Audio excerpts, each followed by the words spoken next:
வணக்கம். வக்ரதுண்ட மகாகாய சூரியகோடி சமப்பிரப அபிக்னம் குருமே தேவ சர்வகாரியேஷு சர்வதா. தென்னாட்டுடைய சிவனை போற்றி, என் நாட்டவர்க்கும் இறைவா போற்றி. அன்பர்களே நண்பர்களே, இந்த புத்தம் புதிய வீடியோவில் உங்கள் அத்துணை பேரையும் சந்திப்பதில் மிக்க மகிழ்ச்சி கொள்கிறேன். இப்போ நம்ம தொடங்க போகிற இந்த சீரியஸ் சனிப்பெயர்ச்சி எக்ஸ்க்ளூசிவ், சூப்பர் எக்ஸ்க்ளூசிவான வீடியோஸ். சனிப்பெயர்ச்சி 2025, அதாவது சனி பகவான் இப்போ இருக்கக்கூடிய கும்ப ராசியிலிருந்து மீன ராசிக்கு மார்ச் 29, 2025 என்று திருக்கணித பஞ்சாங்கப்படி பயிற்சி ஆகிறார். இப்போ திருக்கணித பஞ்சாங்கம், வாக்கிய பஞ்சாங்கம் 2 இருக்கு. திருக்கணித பஞ்சாங்கத்தின்படி மார்ச் 29, 2025 அன்று சரியாக சனி பகவான் கும்பராசியிலிருந்து மீனராசிக்கு பயிற்சி ஆகிறார். இந்த பயிற்சியுடைய பலன்கள் 12 ராசிக்கு எப்படி இருக்கும்? இப்போ நம்ம சொல்லக்கூடிய அத்துணை பலன்களும் திருக்கணித பஞ்சாங்கத்தை ஃபாலோ பண்றவங்களுக்கு மட்டும்தான். இன்னைக்கு இந்த வரிசையில் நம்ம பார்க்க போது முதலாவது ராசியான மேஷராசி. மேஷராசி இந்த வீடியோவை எப்படி நம்ம ஸ்ட்ரக்சர் பண்ண விரும்புகிறோம் அப்படின்னா, மேஷராசிக்கு 7.5 சனி ஆரம்பிக்க போகுது.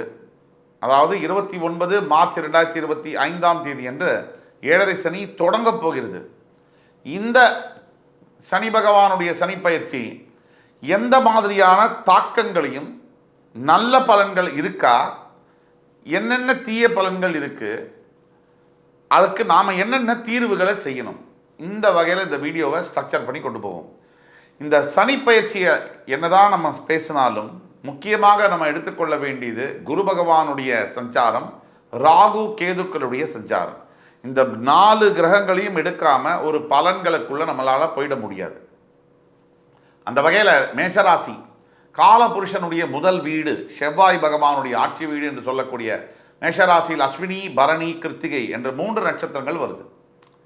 இந்த மேஷராசியை பொறுத்த வரைக்கும் சனி பகவான் மார்ச் 29, 2025 விரய சனியாக தொடங்குகிறார். இப்போ நம்ம இருக்கக்கூடியது செப்டம்பர் மாதம். 6 மாதத்துக்கு முன்னாடியாக இருந்தாலும் கூட தற்சமயமே மேஷராசிக்கு அந்த சனிப்பயிற்சி பகவானுடைய தொந்தரவுகளும் தடைகளும் சிக்னல் ஆரம்பிச்சிருக்கும். இப்போவே அதோடைய தாக்கம் என்பது சனிப்பயிற்சி, சனி பகவான் 7.5 சனியுடைய தாக்கம் ஒரு 6 மாதத்துக்கு முன்னாடியே ஆரம்பிச்சிருக்கும் அப்படின்னா அது உண்மைதான். அந்த வகையில் மேஷராசிக்கு விரயசனியாக இருக்கும் போது சனி பகவான் எப்பவுமே 50% பலன்களை, கெடுபலன்களை தருவார். அதுவே அவர் உங்கள் ராசிக்கு ஜென்ம சனியாக வரும்பொழுது 100% கெடுதல் பலன்களை தருவார். அவர் உங்கள் ராசியை தாண்டி ரிஷபத்திற்கு போகும்போது பாத சனியாக மாறி 25% பலன்களை செய்வார். இதுதான் சனி பகவானுடைய கணக்கு. அந்த வகையில் இந்த விரய சனி, ஜென்ம சனி, பாத சனி இந்த மாதிரியான அளவுகோலில் 50%, 100%, 25%, 50%, 100%, 25% மாற்றி பலன்களை செய்வார். இப்போ ஒட்டு மொத்தத்தில் மேஷராசிக்கு சனி பகவான் யாரு? மேஷம் என்கின்ற வீடு செவ்வாயுடைய ஆட்சி வீடு. செவ்வாய் மேஷராசி சரராசி. சனி பகவான் மேஷராசிக்காரர்களுக்கு கர்மஸ்தானம், தொழில் ஸ்தானம் இதுக்கு அதிபதியாகவும், 11ஆம் இடம் லாபஸ்தானம் மட்டுமல்ல பாதகஸ்தானத்திற்கும் அதிபதியாகவும் வருகிறார். இப்போ மேஷராசிக்கு 10ஆம் இடத்திற்கும் 11ஆம் இடத்திற்கும் அதிபதியாக வரக்கூடிய சனி பகவான் பாதகாதிபதியாகுவார். செவ்வாய்க்கும் சனிக்கும் பகை. அப்போ மேஷராசிக்காரர்களுக்கு சனி பகவானானவர் ஆக மேஷராசிக்காரர்களுக்கு எந்த நிலையிலும் கூட சனி பகவான் கோச்சார ரீதியாக வரும் பொழுது, கோச்சாரம்னா தற்சமயம் உள்ள கிரக சூழ்நிலை, அந்த ரீதியாக வரும்பொழுது 100க்கு 100% கெடுபலன்களை தருவதாக வருகிறார். கெடுபலனை செய்யறதுக்கு தான் பார்ப்பார். ஒரு சில நிலைகளில் மட்டும் உங்கள் ராசிக்கு 3ஆம் இடம், 6ஆம் இடம், 11ஆம் இடம், 12ஆம் வீடு இதில் அமரும்பொழுது மட்டும் நல்ல பலன்களை செய்வார். இப்போ 12ஆம் வீட்டில் அமர்ந்தாலும் அது 7.5 சனியாக வரும்பொழுது கெடுபலன்களை செய்வார். இப்போ 3, 6, 11, 12 வந்தால் நல்லது தான் செய்யணும். சில வகைகளில் நல்ல விஷயங்களையும் சில வகைகளில் கெடுபலன்களையும் செய்வார், கலந்த பலனா செய்வார். இது ரொம்ப சூட்சமமான ஒரு விஷயம், கூர்ந்து கவனிச்சு புரிஞ்சுக்கணும். ராசிக்கு 3ஆம் வீடு, 6ஆம் வீடு, 11ஆம் வீடு, 12ஆம் வீடுல இருக்கும்போது எந்த ராசிக்குமே கோச்சார ரீதியாக சனி பகவான் நல்ல பலன்களை செய்ய கடமைப்பட்டவராக மாறுவார். ஆனால் அதுவே ஏழரை சனியாக 12ஆம் வீட்டில் வரும்போது ஏழரை சனியாக ஆரம்பிக்குது இல்லையா? அப்போ ஏழரை சனியுடைய பலன்களை, கெடுபலன்களை அதிகமாகவும் நல்ல பலன்களை கம்மியாகவும் செய்வார். இதுதான் உண்மை. போராத குறைக்கு செவ்வாய்க்கு சனிக்கும் பகை கிரகம்ங்கிறதுனால தாக்கம் என்பது அதிகமாகத்தான் இருக்கும். இதுதான் உண்மை. உண்மை கசக்கும். நம்ம கமெண்ட்ஸில் போடக்கூடிய நேயர்கள் சில பேர், எல்லோரும் அல்ல, நம்ம உள்ள பலன்களை உள்ளபடியே சொன்னால் நெகட்டிவாக பேசுகிறாருப்பா, ஒரே நெகட்டிவ் அப்படிம்பாங்க. இல்லை நல்ல பலன்கள் உண்மையாக இருக்குன்னு சொன்னால், பாசிட்டிவாக சொன்னால் பொய்யா சொல்கிறாருப்பா இவர். நான் கேட்குறேன், ஒரு மனுஷன் பாசிட்டிவும் இல்லாமல் நெகட்டிவும் இல்லாமல் ஒரு மனுஷன் பேச முடியுமா? ரெண்டுத்துக்கும் மத்தியில் அது ஒரு பேச்சா? ஏதாவது ஒரு ஸ்டாண்ட் எடுக்கணும். இந்த பக்கமோ அந்த பக்கமோ எது உண்மையோ அதை சொல்கிறோம், இதுதான் உண்மை. அப்போ சனி பகவானுடைய தாக்கம், ஏழரை சனி மார்ச் 29, 2025 ஆரம்பித்தாலும் கூட இப்போலேருந்தே அந்த தாக்கத்தை மேஷராசி அன்பர்களாகி நீங்கள் உணர ஆரம்பித்திருப்பீர்கள். திருக்கணித பஞ்சாங்கத்தை யார் ஃபாலோ பண்ணுறீங்களோ உங்களுக்கு இந்த வீடியோ பொருந்தும். ரெண்டாவது, என்னென்ன ப்ராப்ளம் வரும் ஒரு சனி பயிற்சினால? மீனராசிக்கு சனி பகவான் வந்த உடனே ஃபஸ்ட்டு என்ன நடக்கும் அப்படின்னா, உங்கள் தூக்கத்தில் பிரச்சனை வரும். அதாவது 12ஆம் வீடு அயன சயன போகஸ்தானம்னு சொல்லுவோம். தூக்கம் 12ஆம் வீடு, அந்த தூக்கத்தில் பிரச்சனை வரும். அப்போ அது ஒரு விஷயம். அடுத்தது, கடன் தொல்லைகள் ஆரம்பிக்கலாம். பணம் விஷயத்தில், பணம் சார்ந்த விஷயத்தில் எப்பவும் இல்லாத அளவுக்கு நீங்கள் இப்போ தான் ரொம்ப ஜாக்கிரதையாக இருக்கணும். முன்னாடி இருந்ததை விட 4 மடங்கு நீங்கள் ஜாக்கிரதையாக இருக்கணும்.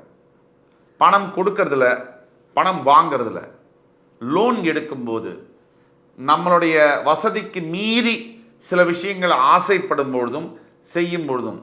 நான் இப்போ இதெல்லாம் சொல்கிறேன், நீங்கள் இதெல்லாம் கேட்பீங்க, கேட்டு போய் நாளைக்கே ஒரு லோனை வாங்கிடுவீங்க.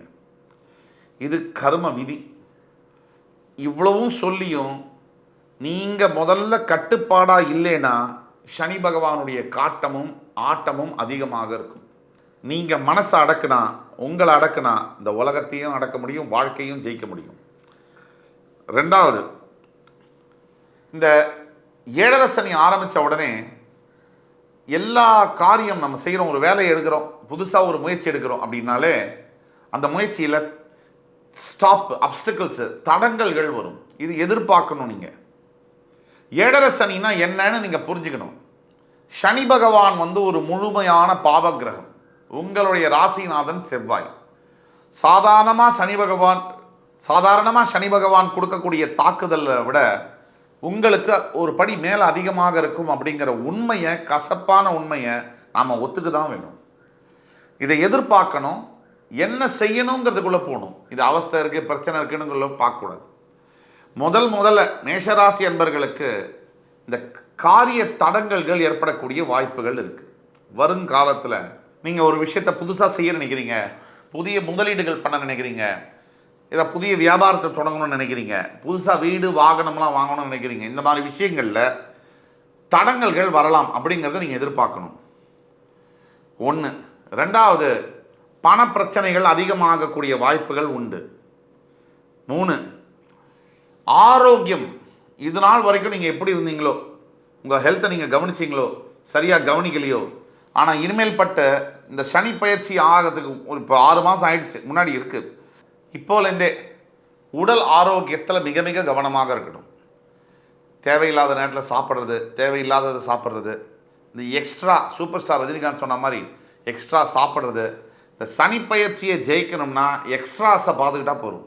எக்ஸ்ட்ரா சாப்பிட்றது, எக்ஸ்ட்ரா பேசுறது, எக்ஸ்ட்ரா படி சொல்கிறது, எக்ஸ்ட்ரா கோவப்படுறது, எக்ஸ்ட்ரா செலவு பண்ணுறது, எல்லா எக்ஸ்ட்ராஸையும் கட் பண்ணிங்கனாலே உங்களோட சனி பயிற்சியை நீங்கள் ஈஸியாக ஹேண்டில் பண்ண முடியும். ஏழரை சனி ஈஸியாக ஹேண்டில் பண்ண முடியும். இதுக்கு தெய்வத்துடைய துணை என்பது ரொம்ப அவசியம். இன்னொரு முக்கியமான விஷயம், நண்பர்களாக இருக்கக்கூடியவங்க கூட எதிரிகளாக மாறுவாங்க. இந்த அஷ்டம சனி, ஏழரை சனி வந்தாலே நம்மக்கிட்ட ரொம்ப நட்பு பாராட்டக்கூடியவங்க கூட நம்ம மேலே வந்து எதிர்ப்புகளையும் எதிரியாக மாறக்கூடிய சந்தர்ப்பங்கள் கண்டிப்பாக நடக்கும். ரொம்ப ஜாகிரதையாக இருக்கணும். ஏழரை சனி வந்து டெஸ்ட் ஆஃப் த டைம்ஸ், நம்மளோட வாழ்க்கையில் நம்மளை வந்து சோதனை செய்யக்கூடிய ஒரு காலமாக தான் நம்ம பார்க்கணும். இன்னொரு முக்கியமான விஷயம், சனி பகவான் நமக்கு கொடுக்கறதெல்லாம் அடி அல்ல, அனுபவம். அப்படி தான் நம்மளை அதை பார்க்கணும். எல்லாத்துக்கும் மேலே ரொம்ப முக்கியமான விஷயம் இருக்குது மேஷராசி அன்பர்களுக்கு. தற்சமயம் உங்களுடைய 12ஆம் வீட்டில் ராகு இருக்கிறார். உங்கள் 2ஆம் வீட்டிற்கு வந்து குரு பகவான் அக்டோபர் 9ஆம் தேதி போகிறார். இன்னொரு முக்கியமான விஷயம் மேஷராசி அன்பர்கள் தெரிஞ்சுக்கணும். தற்சமயம் உங்களோட 12ஆம் வீட்டில் ராகு இருக்கிறார். உங்களுடைய 2ஆம் வீட்டில் குரு பகவானும் உங்களுடைய 6ஆம் வீட்டில் கேதுவும் இருக்கிறாங்க. இவங்களுடைய கிரக சஞ்சாரங்களையும் எடுத்துக்கணும். சனி பகவானை பொறுத்த வரைக்கும் உங்களுடைய 12ஆம் வீட்டில் போகக்கூடியவர் அப்படிங்கிறதுனால நீங்கள் கூடிய மட்டும் மேஷராசி அன்பர்கள் யாராவது ஃபாரின் போகிறதுக்காக ட்ரை பண்ணிட்டு இருக்கீங்க அப்படின்னா தயவு செய்து ஃபாரின் கண்ட்ரீஸ்க்கு எஸ்கேப் ஆகிடுங்க. வெளிநாட்டில் வந்து படிக்கிறதோ இல்லை கல்யாணமோ வேலை பார்க்குறதோ செட்டில் ஆகிறதோ வியாபார ரீதியாக போய் உட்கார்றதோ எது வேணாலும் நீங்கள் பண்ணினீங்கன்னா கூட இந்த தாக்கம் என்பது ரொம்ப அளவில் கம்மியாகும். கடல் கடந்து போனால் இந்த தாக்கம் என்பது ரொம்ப கம்மியாகும். 3வது, எல்லாத்துக்கும் மேலே சனி பகவானுடைய முக்கியமான ஒரு விஷயம் இதுதான். இந்த ஏழரை சனி காலகட்டங்கள்லையும் அஷ்டம சனி காலகட்டங்களையும் முக்கியமாக நம்ம கடைபிடிக்க வேண்டிய ஒரு விரதம் என்ன அப்படின்னா தானங்களும் தர்மங்களும். சனி பகவானுக்கு ரொம்ப பிடிச்சது வந்து தான தர்மங்கள். நம்மளால் முடிஞ்ச அளவுக்கு நம்மளுடைய சக்திக்கு எவ்வளவு முடியுமோ அந்த அளவிற்கு தானங்களையும் தர்மங்களையும் உணவாக உடையாக இன்னும் வேறு எந்தெந்த விதத்தில் படிப்பாக கல்விக்காக எந்தெந்த விதத்தில் தான தர்மங்கள் செய்ய முடியுமோ அந்தந்த விதத்தில் அவரவர் சக்திக்கு ஏற்ப கொஞ்சம் கூட மனசாட்சிக்கு வந்து விரோதம் இல்லாமல் தான தர்மங்கள் செய்யும் பொழுது மிகப்பெரிய அளவில் ஏழரை சனியிலேருந்து தப்பிக்க முடியும், வாய்ப்புகள் உண்டு. அப்புறம் இன்னொரு சில விஷயம், இதே ஏழரை சனியில் சனி திசை உங்கள் ஜன்ம ஜாதகத்தில் நடக்குது அப்படின்னா அது இன்னுமே கொஞ்சம் ஆக்ரோஷத்தை அதிகப்படுத்தும்னு சொல்லலாம். ஆனால் அது அவசியமாக அதிகப்படுத்தும் இல்லை. ஜனன ஜாதகத்தில் சனி சுபத்துவத்தில் இருக்காரு, வக்ரகதியில் இருக்காரு, நீச்சமாயிருக்காரு உங்கள் ராசியிலே அப்படின்னா இந்த பலன்கள் நல்ல பலன்களாக கூட மாறும். உங்களுடைய பிறப்பு ஜாதகத்தில் மற்ற கிரக சூழ்நிலை வேறு தசாபுக்தி பலன்கள் இருந்தாலும் கூட ஏழரை சனியுடைய தாக்கம் கொஞ்சமாகவோ அதிகமாகவோ கம்மியாகும் அப்படிங்கிறது உண்மை. உங்களுடைய பிறப்பு ஜாதகத்தை எடுத்து பார்த்தா மட்டும்தான் உண்மையான சூழ்நிலை என்ன, எது நடக்கும் இல்லை எதை எதிர்பார்க்கலாம் அப்படிங்கிறத தெளிவாக சொல்ல முடியும். எப்படி பார்த்தாலும் சரி, நீங்கள் வந்து இப்போ பாருங்கள், இன்னொரு முக்கியமான பாயிண்ட்டு, கொஞ்சம் கூட அவசரப்படுறதை நீங்கள் தவிர்க்கணும். மேஷராசியை பொறுத்த வரைக்கும் நிறைய அவசர குணம் என்பது பிறவியிலேயே இருக்கக்கூடிய குணம். இந்த அவசர குணத்தை நீங்கள் தவிர்க்கலைன்னு சொன்னால் இன்னும் பிரச்சனைகள் அதிகமாகும். என்னடா எல்லாமே நெகட்டிவாகவே பேசிட்டு வராங்களே அப்படின்னு நினைக்க வேண்டாம். எப்பேற்பட்ட ஏழரை சனியிலும் கூட எப்பேற்பட்ட அஷ்டம சனியிலும் கூட ஏதோ ஒரு நல்ல விஷயம் நமக்காக ஒளிஞ்சிட்ருக்கு, காத்துட்ருக்கு. நமக்கு சாதிக்கிறதுக்காகவும் நம்மளை வாழ்க்கையில் அடுத்த கட்டத்துக்கு கூட்டிகிட்டு போகிறதுக்காகவும் நம்மளுக்காக வந்து கண்டிப்பாக மறைஞ்சிருக்கு. அந்த விஷயத்தை கண்டுபிடிக்கிறதுக்கும் அதை செயல்படைப்படுத்துறதுக்கும் அதோட பலன்களை அனுபவிக்கிறதுக்கும் பொறுமை என்கின்ற மிகப்பெரிய ஆயுதம் என்பது அவசியம். சகிப்புத்தன்மை என்பது அவசியம். சனி பகவான் அப்படின்னா ஒரு மனித கழிவுகளை அள்ளக்கூடிய தொழில் பண்ணுறவரும் சனி பகவானுடைய காரகத்துவம். இந்த இந்த இந்த சனி பகவானுடைய முக்கிய குணங்களில் ஒன்று சகிப்புத்தன்மை. இந்த சகிப்புத்தன்மையை சனி பகவான் நமக்கு கொடுக்குறார், பொறுமையை நமக்கு கொடுக்குறார், நமக்கு நிதானத்தை கொடுக்குறார். அப்போ இன்னும் நம்ம நிதானத்தோடு செயல்படும் பொழுது சனி பகவானுடைய தாக்கத்திலிருந்து தப்பிக்க முடியும். நம்ம ஏற்கனவே சொன்னபடி இந்த ஏழரை சனியுடைய பலன்களில் இதெல்லாம் நடக்கும். நம்ம வந்து உடல் ஆரோக்கியத்தை பற்றி பேசணும், கடன் தொல்லைகள், பணப்பிரச்சனைகள், எந்த காரியத்தை எடுத்தாலும் தடை தாமதங்கள், இதெல்லாம் பற்றி பேசணும். இன்னொரு முக்கியமான விஷயம், உங்களுடைய வேலை செய்யக்கூடிய இடத்துல மேலதிகாரியுடைய விரோதத்தை நீங்கள் சம்பாதிக்கிற மாதிரி ஆகிடலாம். ஆஃபீஸில் கொஞ்சம் கூட வேறு வேலை தேடுறேன், இந்த நேரத்தில் வந்து வேறு ட்ரை பண்ணுறேன், இதை தயவு செய்து பண்ணாதீங்க. யார் இந்த வீடியோவை பார்த்துட்ருக்கீங்கனாலும் மேஷராசியில் இருக்கக்கூடிய அன்பர்கள் ஒரு நல்ல வேலையில் இல்லைனாலும் இந்த வேலையை கெட்டியாக பிடிச்சிக்கோங்க. அடுத்த ஒரு 2.5 வருஷத்துக்கும் நீங்கள் 1.5 வருஷத்துக்காவது மினிமம் நீங்கள் இந்த வேலையை விட்டு இன்னொரு வேலை போகணுங்கிறது ட்ரை பண்ணாதீங்க. அதுவாக உங்களுக்கு இன்னொரு வேலை வந்தால் கூட அந்த வேலை இதை விட இன்னும் மோசமாக இருக்கக்கூடிய வாய்ப்புகள் அதிகமாக இருக்குது. குழி தோண்டி நம்மளை கொண்டு போய் விட்டுருங்கிற மாதிரியான அமைப்பில் இருக்கிறதுனால தயவுசெய்து இருக்கிற வேலையை ஜாக்கிரதையாக பார்த்துக்கோங்க. 1. செகண்டு, இன்னொரு விஷயம் என்னென்னா, நீங்கள் வியாபாரம் செய்கிறீங்க, இப்போ ஃபார் எக்ஸாம்பிள் வந்து மேஷராசியில் இருக்கக்கூடியவர்கள் ரியல் எஸ்டேட் துறையிலையோ, ஹோட்டல் அதிபர்களாகவோ, அரசியல் துறையிலையோ, அல்லது காவல்துறையிலையோ, அல்லது வந்து டாக்டர்ஸ் ஆகவோ, அல்லது விவசாயிகளாகவோ, பயோ ஆர்கானிக் ப்ராடக்ட்ஸோ, இல்லை ஹோல்சேல் டீலர்ஷிப்லேயோ, மெட்டல்ஸு இரும்பு சம்பந்தப்பட்ட தொழில்களையோ ஈடுபட்டிருக்கிறீங்க நீங்கள் அப்படின்னா, இந்த நேரத்தில் நீங்கள் தொழில் அபிவிருத்தி செய்கிறது, அதாவது தொழிலை பெருக்கக்கூடிய அதை பண்ணவே கூடாது. அதை பண்ணவே கூடாது. நீங்கள் ரொம்ப ரொம்ப அமைதியாக இருக்கணும். இப்போ இந்த காலகட்டத்தை உங்கள் வீட்டில் இருக்கக்கூடிய வேறு மனைவியோ குழந்தைங்க பேர்லையோ இந்த வியாபாரத்தை மாற்றிக்கலாம். அதுக்கு அவங்க ஜாதகத்தை பார்த்து அவங்களுக்கு பொருத்தமாக இருந்ததுன்னா அவங்க பேரில் வியாபாரத்தை மாற்றிக்கிட்டு நீங்கள் வந்து ஒரு மேனேஜிங் டைரக்டராகவோ ஒரு எம்ப்ளாயியாகவோ இருக்கு மாற வேண்டிய சூழ்நிலை. அதுக்கு ஜாதகம் பார்த்தா தான் சொல்ல முடியும். கீழே கொடுக்கப்பட்ட எங்களோட வாட்ஸ்அப் நம்பரில் எங்களை தொடர்பு கொண்டு நீங்கள் பார்க்கும்போது துல்லியமாக உங்களுக்கு இதுதான் நடக்கும் அப்படிங்கிற பலன்களை எங்களால் தைரியமாக சொல்ல முடியும். ஆக இந்த தீர்வுகள் அப்படின்னு நம்ம பேசும்போது முதல் 100% தீர்வு அப்படின்னா இதில் கிடையாதுங்க. 7.5 சனிக்கு 100% தீர்வுங்கிறது கிடையாதுங்க. இதுதான் உண்மை. அதோடைய தாக்கத்தை கம்மி செய்ய முடியும். முழுமையான தீர்வு கொடுக்க யாராலையும் முடியாது, எந்த ஜோதிடராலையும் முடியாது. அந்த படைத்த இறைவனே அவர் வந்து வகுத்த நியதி இது. அதனால் 7.5 சனிலேருந்து நம்ம தப்பிச்சுக்கணும்னா அதோடைய தாக்கம் இப்போ நம்மளை வந்து 100 கோடி நம்மளை தாக்கம் கொடுக்குறாரு, இல்லை ஒரு 1 லட்ச ரூபா நமக்கு இழக்கணும் அப்படின்னா அந்த தாக்கத்தை கம்மி பண்ணி ஒரு 10 ரூபாய் இழக்கிற மாதிரி அளவுக்கு பண்ண முடியும். அந்த தாக்கமே வந்து நமக்கு பாதிக்காத அளவுக்கு நம்ம செஞ்சுக்க முடியும். அது ஆனால் இழப்புங்கிறது இருக்கும். அந்த 10 ரூபாயை நீங்கள் இழந்தாலும் கூட 1 லட்சம் ரூபாய்க்கு பதிலாக 10 ரூபாயை நீங்கள் இழந்தால் கூட அந்த 1 லட்ச ரூபாய் இழந்தால் என்ன வலி இருக்குமோ அதே வலி இந்த 10 ரூபாய் இழந்தாலும் இருக்கும். அளவு தான் மாறும். இதுதான் உண்மை. இதுதான் நிதர்சனமான உண்மை.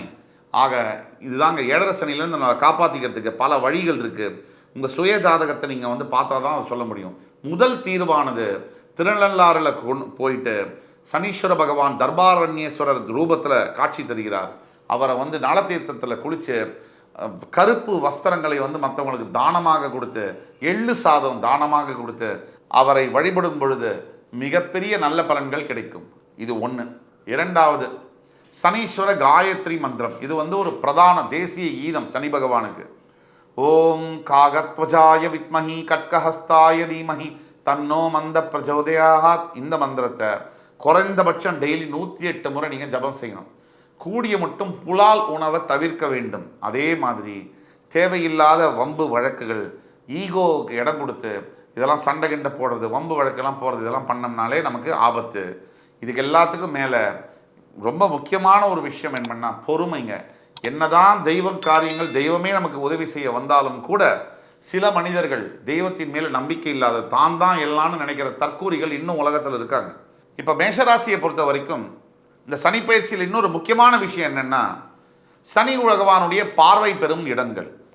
சனி பகவானுடைய இருக்கும் ஸ்தானத்திற்கு ஒரு பலன்கள் அப்படின்னா அவருடைய பார்வை பெறும் இடத்திற்கு வேறு சில பலன்களை தருவார்.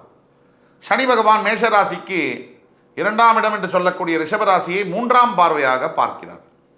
இந்த 3ஆம் பார்வையாக சனி பகவான் பார்க்கும் பொழுது இந்த 2ஆம் இடம் மேஷராசிக்கு தனம், வாக்கு, குடும்பம் இந்த இடத்தை குறிப்பதாகும். இந்த இடத்தை சனி பகவான் 3ஆம் பார்வையாக பார்ப்பதனால் பைசா கையில் தங்க விடாமல் என்னென்ன செய்யணுமோ எல்லாத்தையும் செய்வார். வாக்கு தவறும்படியாகவும் அடுத்தவர்களை ஸ்லிப் ஆஃப் த டங்குன்னு சொல்லுவோம். ஏதோ ஒரு வார்த்தை நினைப்போம், ஆனால் பேசும்போது வேற வார்த்தையை பேசி நம்மளே நமக்கு சூன்யம் வச்சுப்போம், மாட்டிக்குவோம். ஏன்னா அந்த வார்த்தையை கொடுத்து மாட்டிக்கிட்டோம்னா அதுலேருந்து மீண்டு வர்றது ரொம்ப கஷ்டம். அடுத்தது குடும்பத்தில் தேவையில்லாத வாக்குவாதங்கள், தகராறுகள், சும்மாவே சோழி போட்டு எரியுது எல்லா குடும்பமும். இதில் சனி பகவான் வேறு அந்த இடத்த பார்த்தாருன்னா இன்னும் தீப்பத்தி எரிகிற மாதிரி சில விஷயங்களை செய்வார். நாம தான் ஜாக்கிரதையாக பணத்தை செலவழிக்கிறதுல, பேசாமல் இருக்கிறதுல, ஒரு வார்த்தை பேசணும் 10 வார்த்தையில் அதையும் யோசித்து பேசணும். குடும்பத்தில் என்ன சொன்னாலும் லெஃப்ட் காதில் வாங்கி ரைட்டு காதில் விட்டுடுங்க, இல்லைன்னா பிரச்சனை நமக்கு தான். இது ஒன்று. அவருடைய 7ஆம் பார்வையாக உங்களுடைய 6ஆம் இடம் என்று சொல்லக்கூடிய கன்னிராசியை அவர் பார்ப்பதனால் சில இடங்களில் எதிரிகளுடைய தொல்லையிலிருந்து உங்களுக்கு முதல்ல எதிர்ப்பாங்க, நீங்கள் அவங்கள ஜெயிக்கக்கூடிய வாய்ப்புகளையும் தருவார். அதே மாதிரி 10ஆம் பார்வையாக உங்களுடைய பாக்கியஸ்தானத்தை அவர் பார்ப்பதனால் கண்டிப்பாக மேஷராசியில் இருக்கக்கூடிய மகன்மார்களுக்கும் தந்தைமார்களுக்கும் சில கருத்து வேறுபாடுகள் வரக்கூடிய வாய்ப்புகள் உண்டு. குடும்பத்தாருடன் ஒட்டாமல், இல்லை குடும்பம் இருக்கக்கூடிய இடத்துலேருந்து டிரான்ஸ்ஃபர் ஆகி வேறு இடத்துல தனியாக போய் வேலை செய்யக்கூடிய நிலைமைகளோ, அல்லது வேறு சில அமைப்புகளில் கை கெட்டினது வாய் கெட்டாமல் சில பாக்கியங்கள், ப்ரமோஷனாக இருக்கட்டும், இன்சென்டிவாக இருக்கட்டும், ஆஃபீஸில் எனக்கு தான் கன்ஃபார்ம்டு அப்படின்னு இருக்கும்போது, திருவிளையாடல் படத்தில் நாகேஷ் சொன்ன மாதிரி எனக்கு இல்லடா சொக்கா அப்படிங்கிற மாதிரி கை கெட்டினது வாய் கெட்டாமல் போகிறது கூட அவர் செய்வார். இதெல்லாம் இருக்குது. இதெல்லாம் நம்ம ஜாக்கிரதையாக இருக்கணுங்கிறது முக்கியமான பாயிண்ட்டு. ஆக நாம் செய்ய வேண்டியது பணிவோடையும், மற்றவங்கள்ட்ட ரொம்ப ஒரு மரியாதையோடையும் பணிவோடையும் நடந்துக்கும் போதும், விட்டு கொடுத்து போகும்போதும், பொறுமையோடு இருக்கும் போதும் நமக்கு வெற்றி நிச்சயம் என்று கூறி, என் உயிரினும் மேலான மேஷராசி என்பவர்களுக்கு மறுபடியும் உங்களை எல்லாம் சந்திக்கும் வரை உங்களிடமிருந்து விடைபெறுவது உங்கள் சுபாஷ் பாலகிருஷ்ணன். நன்றி, வணக்கம், வாழ்க வளமுடன்.